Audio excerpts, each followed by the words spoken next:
你敢相信吗？在银河系中心黑洞旁边，人类竟然发现了水，而且还不只是水，还有一大片尘埃。更离谱的是，这些东西竟然正在那个寸草不生的极端环境里形成，并且活下来了。啊，黑洞旁边还能有水？黑洞附近不是什么都没有吗？先别急，咱们今天就来聊聊这事儿。2026年8月，韦伯空间望远镜公布了一项非常特别的观测。天文学家盯上了银河系中心一颗叫 IRS-3的恒星，它距离银河系中心的超大质量黑洞人马座 A 星只有大约0.55光年。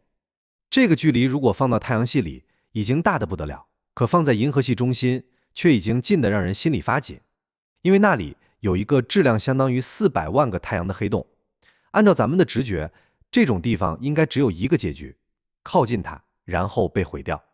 可这颗 IRS-3偏偏在那里，而且它还不是一颗年轻恒星，恰恰相反，它已经走到了生命后期，进入了渐进巨星之阶段。什么是渐进巨星之阶段？简单说，就是恒星开始急剧膨胀，并疯狂往外甩物质。这时候的恒星会变得巨大、明亮，并通过强烈的恒星风，不断把气体和物质吹向太空。说白了，它正在慢慢拆掉自己。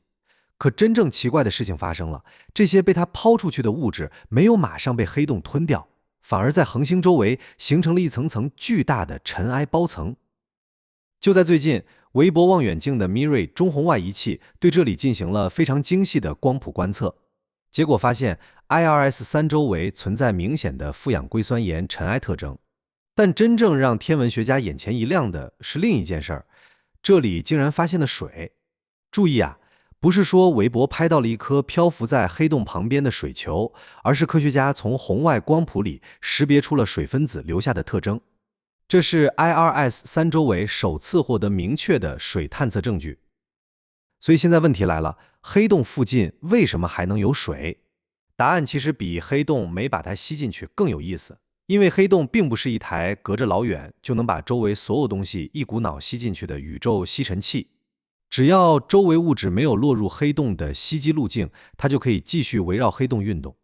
IRS-3也是一样，虽然它离人马座 A 星只有0.55光年，但它并没有掉进黑洞，甚至恰恰相反，它还在不断往外释放物质。于是，一个非常奇妙的画面出现了：黑洞在吞，恒星在吐，一个不断把物质拉向深处，一个不断把物质撒向宇宙。而更精彩的地方还在后面。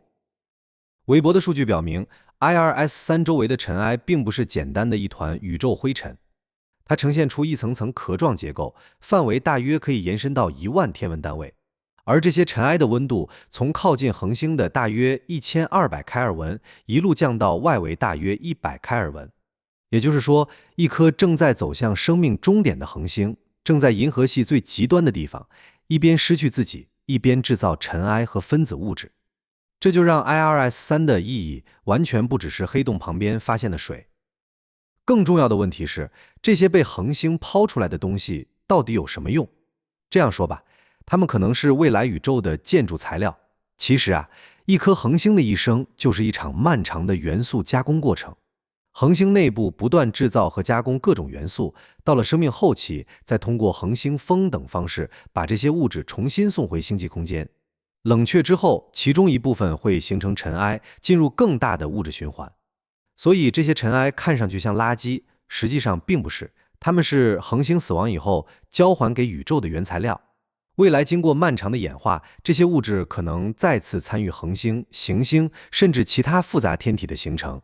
也就是说，一颗恒星的死亡并不一定意味着故事结束，有时候恰恰意味着下一段故事的开始。而这一次最让人震撼的是，这一切发生在银河系中心，就在那个400万太阳质量的黑洞旁边。更别忘了，那里还有水。当然，水并不等于生命。这次观测也没有发现外星生命，更没有发现什么黑洞旁边存在生命世界。